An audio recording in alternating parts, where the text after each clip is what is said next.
I was called the spare long before I understood what the word meant. At family gatherings, it followed me like a shadow.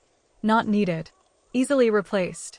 Always standing slightly outside the frame while everyone else belonged. I learned early to smile quietly and take up less space. The ranch was the center of everything.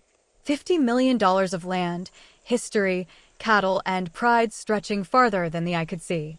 Grandma built it from nothing. Every fence post, every field carried her fingerprints. Yet somehow, I was treated like a guest in the legacy she created. At Sunday dinners, my cousins talked about their future roles as if they were already signed and sealed. Management. Expansion. Control. My parents nodded along, proud of them. When I spoke, conversation stalled. Someone would redirect the topic. Someone always reminded me I was just the backup, the extra, the one kept around in case plans failed. Grandma never joined those conversations. She watched instead. Quietly. Closely, the night everything cracked was at her birthday dinner. The entire family gathered under one roof, laughter loud, expectations louder. Someone joked about who would inherit what. Another voice chimed in, casually dismissive, saying the spare did not need to worry about ranch business. Everyone laughed. I did not. I excused myself and stepped outside, the cold air cutting sharper than their words. I told myself I had heard it all before, that it did not matter. But something inside me refused to settle. A week later, Grandma called me alone. Her voice was steady, but urgent. She asked me to do something that made no sense at the time. A DNA test. No explanation. Just trust.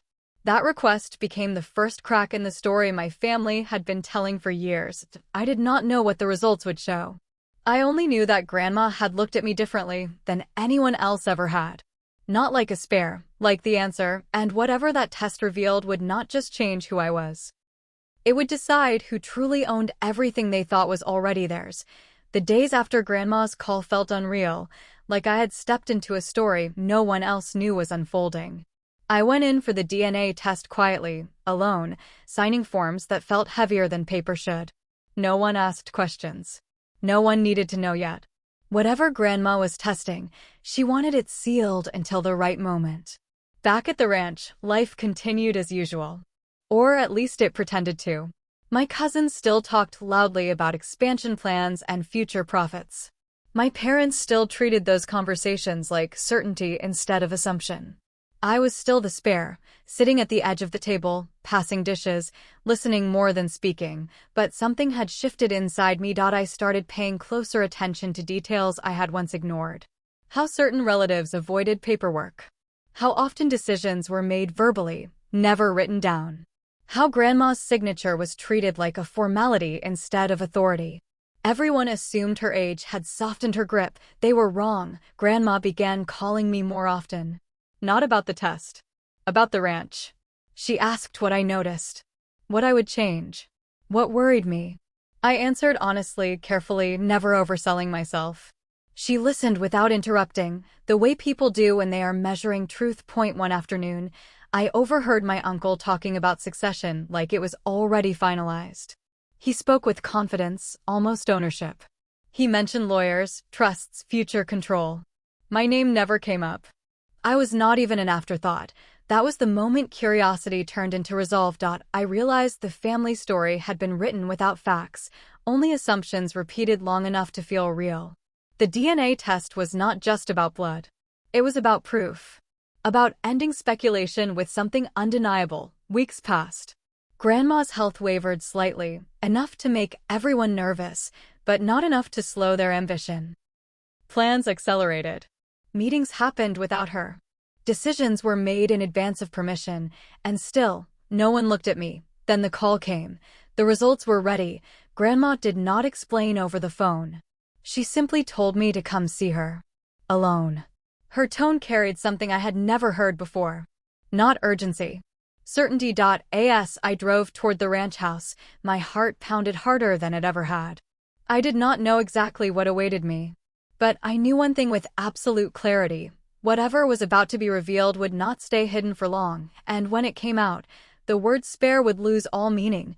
Grandma was waiting for me on the back porch when I arrived. The land stretched behind her like a living witness, quiet and patient. She looked smaller than I remembered, but her eyes were sharp, anchored in truth. She did not waste time. She handed me the folder. I did not open it right away. My hands felt steady, but my chest was not. Grandma placed her hand over mine, grounding me, as if she already knew what the paper would do to the family once it breathed. The results were clear. Clear enough to end decades of assumptions. Clear enough to redraw a legacy. The bloodline everyone argued over did not run where they thought it did. It ran through me. Grandma explained what she had suspected for years. A quiet family secret buried under convenience and pride. Documents misplaced. Stories adjusted. People protected. The ranch had been passed down through a truth no one wanted to verify. Until now. I sat there absorbing it all, the weight of $50 million of land pressing into my ribs. Not excitement. Not triumph. Responsibility. Grandma told me she had already updated her estate plans. Trusts rewritten. Safeguards added. She said she needed someone who loved the land more than the spotlight. Someone who listened before acting. Someone who could protect the ranch from people who saw it as a prize. She had been watching me my entire life. The spare had never been spare at all. As I left the porch, I noticed trucks pulling into the drive. Family arriving early for dinner. Laughter floated through the air, careless and confident. They still believed the story favored them. Inside, the talk was louder than usual. Deals. Futures. Control. My uncle spoke like a man already counting money that was not his. My cousins nodded, already dividing authority between themselves. No one noticed the folder tucked under my arm. That night, Grandma announced a family meeting for the following weekend. Lawyers would attend. Paperwork would be finalized. The tone of her voice cut through the noise like a blade. The room went still. Questions followed. Jokes tried to soften the tension. Smiles returned, forced and uneasy. They assumed this was about confirmation, not correction. They were wrong. I went to bed knowing the truth had crossed a point of no return. Blood had been tested. Lies had lost their cover. The ranch had chosen its heir, and in 7 days, the family would learn that the spare they overlooked was the only one who truly belonged. The week leading up to the family meeting felt heavier than any storm that had ever rolled across the ranch. Tension seeped into every corner. Conversations stopped when I entered rooms. Smiles tightened. Eyes measured me in ways they never had before. They sensed something. Grandma stayed quiet, which made them nervous. When she is silent, it means decisions are already made. Still, my uncle tried to assert control. He called informal meetings. He spoke to lawyers on his own. He walked the land like it already answered to him. I watched it all without reacting. At dinner, the word spare slipped out again, sharper than before. My cousin laughed, saying backups should not expect center stage. The table erupted in forced humor. I felt the old sting, but it burned differently now. Not like shame, like warning. Later that night, Grandma asked me to walk the fence line with her. Under the open sky, she spoke plainly. She said families do not fall apart because of money. They fall apart because truth arrives too late. She told me some of them would not accept the results. That they would challenge them. That they might turn cruel. She asked me if I was ready. I said yes without hesitation. The next morning, legal documents began arriving. Appointments were confirmed. Names were listed. Mine included. That alone shifted the balance. People noticed. Whispers followed me through hallways. My parents pulled me aside, asking questions that circled the truth without touching it. I gave nothing away. The pressure peaked when my uncle confronted Grandma directly. Voices rose. Accusations flew. He questioned her memory, her judgment, her loyalty. The house felt like it might split in half. Grandma did not raise her voice. She ended the argument with a single sentence. Everything will be handled by the attorneys. That was when fear finally showed. That night, I lay awake listening to the ranch breathe. Wind across fields. Wood settling. The land felt calm, as if it already knew who would protect it next. The meeting was 2 days away. They still believed blood would save them. They still believed I was the spare. What they did not understand was that truth does not ask for permission, and when it arrives, it does not leave survivors untouched. The day of the meeting arrived with a strange stillness, like the ranch itself was holding its breath. Cars lined the long gravel drive, polished and expensive, as if wealth could influence the outcome. Family members gathered in the main living room, sitting in their usual spots, clinging to habits they believed still gave them control. I chose a seat near the window. Lawyers arrived first. Briefcases opened. Papers stacked neatly. Every movement felt deliberate, heavy with consequence. My uncle tried to dominate the room with small talk and forced laughter, reminding everyone of his years managing the ranch, his sacrifices, his so-called loyalty. No one stopped him. Grandma entered last. The room fell silent instantly. She looked smaller than usual, but her presence carried more authority than ever. She took her seat at the head of the table and nodded once to the lead attorney. That was the signal. The attorney began outlining the purpose of the meeting, speaking calmly about estate planning, asset protection, and succession. Faces around the room shifted from boredom to concern. My cousin checked her phone repeatedly. My parents sat rigid, hands clasped too tightly. Then the topic changed. The attorney referenced medical records, DNA verification, and legal confirmation of lineage. That was when murmurs spread. My uncle interrupted, dismissing it as unnecessary drama. He insisted everyone already knew who belonged and who did not. The attorney did not respond to him. Instead, he placed a sealed folder on the table and slid it forward. Grandma nodded again. The folder was opened.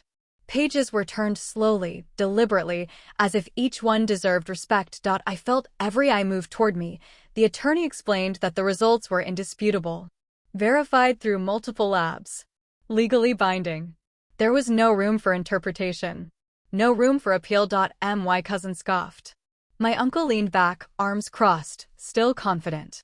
My parents looked confused, then uneasy. Then the attorney spoke my name. The sound of it landed like a dropped plate. Sharp. Final.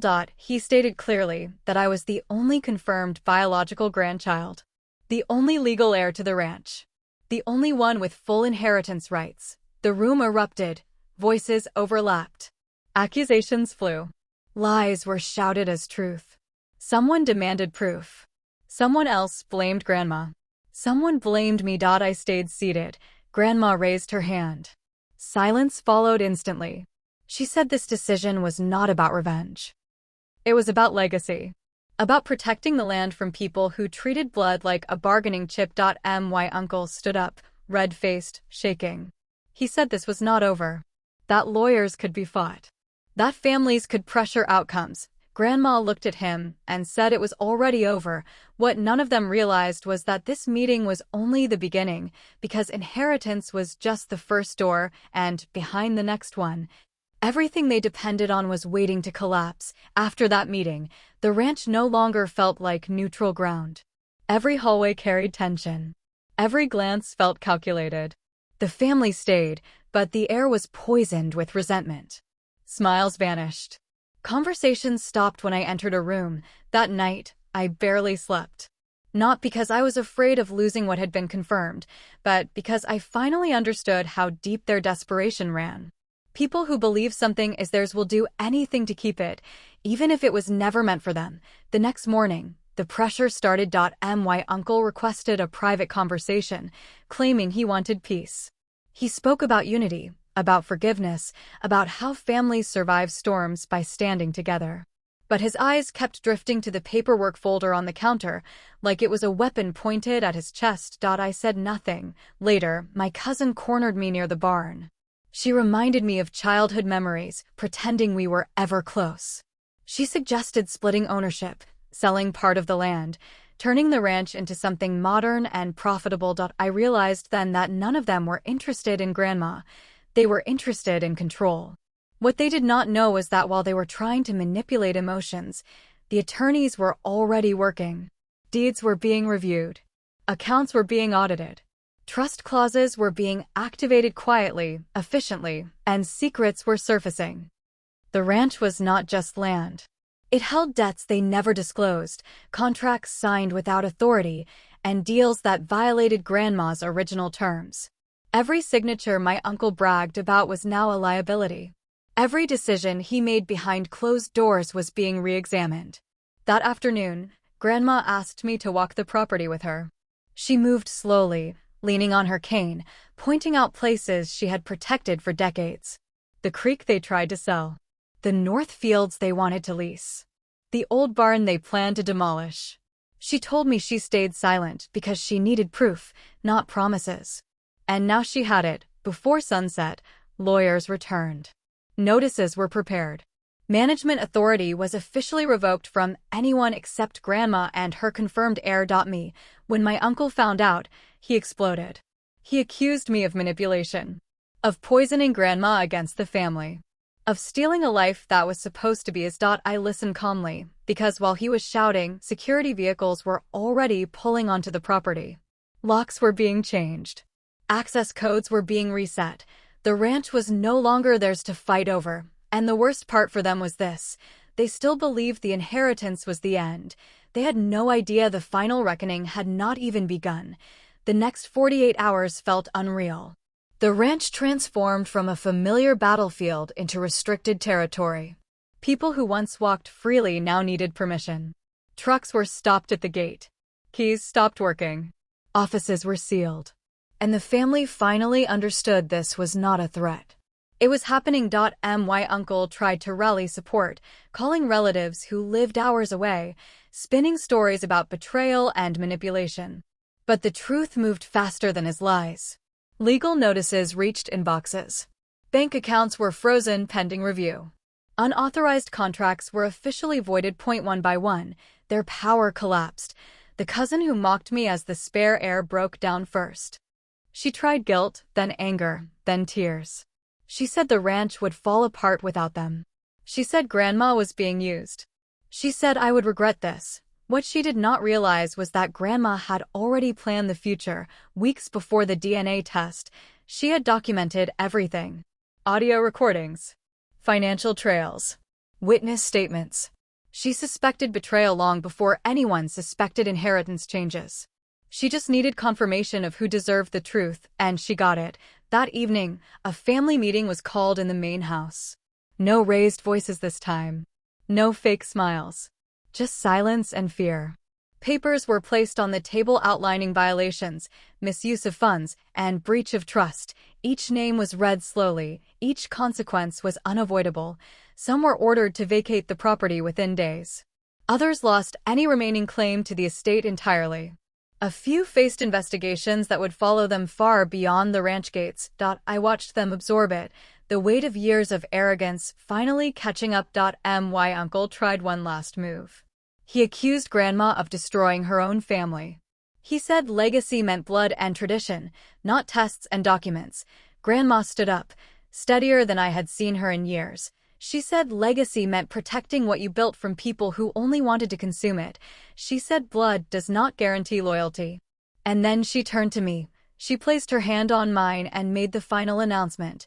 Effective immediately, operational control, future ownership planning, and decision authority would transition to me. Not someday, now. The room went still, because at that moment, they realized something far worse than losing money. They had lost relevance, and as they left the house one by one, carrying nothing but resentment, I understood the truth. The real revenge was not taking everything from them. It was showing them they never truly had anything at all. The ranch woke up quieter than it ever had. No shouting. No power plays. No whispers behind closed doors. Just wind moving through the fields Grandma had protected her whole life. For the first time, the land felt like it belonged to someone who actually listened. The family was gone. Some left town in anger, others in shame. A few tried to stay close, hoping time would soften the consequences. It did not. Boundaries were set. Access was limited. Control was absolute. The spare they laughed at now signed every paper that decided their future. I did not rush changes. That was intentional. I walked the property with Grandma, learning why every fence existed, why every barn stood where it did. She told stories she had never trusted them with. Stories about sacrifice, about building something from nothing, about watching greed slowly replace gratitude. Then we rebuilt. We restructured the ranch into a protected trust. Workers who were mistreated were promoted. Families who depended on the land were given stability. Every hidden deal my uncle made was reversed. Every dollar that disappeared was traced. Some people faced courtrooms.